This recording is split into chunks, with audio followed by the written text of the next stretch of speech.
کل اڈیالہ جیل میں توہین الیکشن کمیشن اور توہین الیکشن کمشنر کے حوالے سے سماعت ہونے جا رہی ہے, ادھر فرد جرم کی کارروائی کا آغاز ہونا ہے, تو اس طرح سے اس کا جو آج ہوا اس کا اثر کل ہمیں دکھائی دے گا؟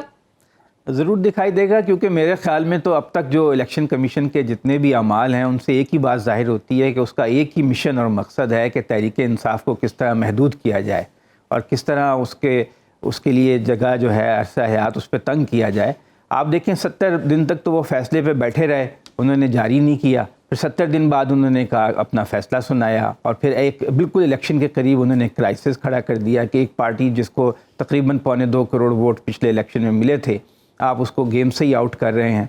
تو الیکشن کمیشن کے جتنے بھی فیصلے اب تک ہوئے ہیں ان سے ہم نے یہی دیکھا ہے کہ تحریک انصاف کے خلاف ایک ان کا رویہ رہا ہے, اور اس سے تحریک انصاف کو نقصان پہنچانا مقصود ہے. جو انہوں نے فنڈنگ کے معاملے پہ جو اصول اگو کیے تحریک انصاف پہ, وہ دوسری پارٹیوں پہ نہیں کیے, ان کی تفتیش نہیں کی. توشہ خانہ کے معاملے پہ جو انہوں نے کیس اٹھایا وہ دوسری پارٹیوں پہ نہیں اٹھایا, کیونکہ وہ لوگ تو رولز اور ریگولیشنز کی خلاف ورزی کر کے کاریں, مہنگی کاریں 3 زرداری صاحب لے چکے تھے, نواز شریف صاحب کو 1 کار مل چکی تھی, بہت مہنگی کار اونے پونے داموں, ان کے اوپر کوئی کیس نہیں کیا گیا, لیکن تحریک انصاف کے بانی کے اوپر ایک کیس کیا گیا.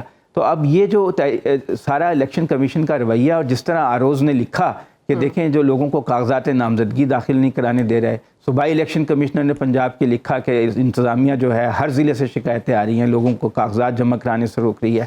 آج جو ہے 10 مختلف جگہوں سے میرے پاس جو اب تک میں نے اطلاعات اکٹھی کی ہیں, لوگوں کے تجویز کرنے والوں کو جو تحریک انصاف کے امیدوار ہیں اور تصدیق کرنے والوں کو اٹھایا جا رہا ہے, وکلا کو گرفتار کیا جا رہا ہے. ڈیرہ غازی خان میں مثلاً ایک ہائی پروفائل کیس درتاج گل کا ہے جہاں پہ کوئی لغاری ان کے مقابلے میں ہیں.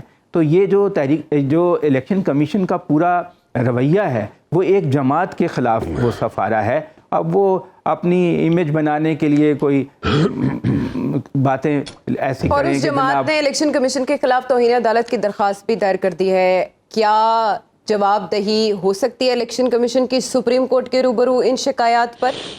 دیکھیں, جو اس وقت تک اب تک حالات ہیں اس سے تو نہیں لگتا کہ کچھ خاص ہوگا, کیونکہ الیکشن کمیشن جو ہے اس کو شاید پوری انتظامی مشینری جو ہے وہ سپورٹ کر رہی ہے, اور الیکشن کمیشن جو ہے اس کے ساتھ ہم آہنگ ہے.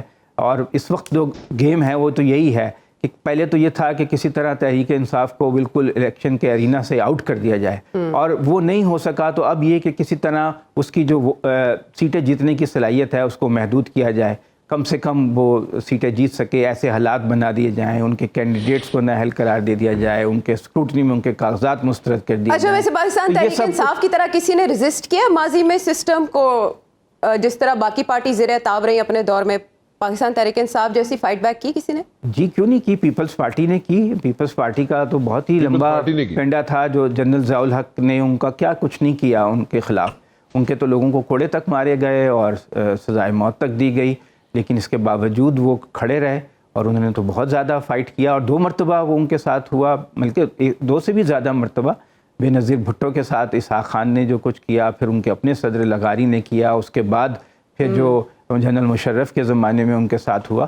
تو اسی طرح نواز شریف بھی ریاست کے ساتھ بھڑتے رہے ہیں ماضی میں. ان کی پارٹی بھی توڑ پھوڑ دی تھی, جنرل مشرف نے قاف لیگ بنا دی تھی, سارے لوگ ادھر چھوڑ کے ادھر چلے گئے تھے. تو پاکستان میں جو پارٹی جو مقبول ہوتی ہے اور جو وزیر اعظم الیکٹڈ ہوتا ہے اس کے ساتھ اس کو مقدمے بھگتنے پڑتے ہیں, اور اس کو سخت حالات کا سامنا انتظامی مشینری اس کے خلاف ہو جاتی ہے. جو بھی وزیر اعظم الیکٹڈ ہوا ہے اس کو جو ہے وہ زیر عتاب رہنا پڑا ہے. عدنان عادل صاحب, اگر نون لیگ کی بات کریں تو ٹکٹس کے معاملے پہ پرابلم, سیٹ ایڈجسٹمنٹ کے معاملے پہ پرابلم, آئی پی پی بھی منہ موڑنے جا رہی ہے نون لیگ سے. کیا وہ تو ظاہر ہے اتنی سیٹیں مانگ رہے ہیں, نون لیگ کیسے دے گی؟ ان کے تو اپنے ہی اندر لوگ اکوموڈیٹ نہیں ہو رہے, اور ان کے تو 18 ہیں, وہ شاید 2-4 سیٹوں پہ ان کو نون لیگ مہربانی کر دے. تو نون لیگ کا منشور کب تک آئے گا آپ کے خیال میں؟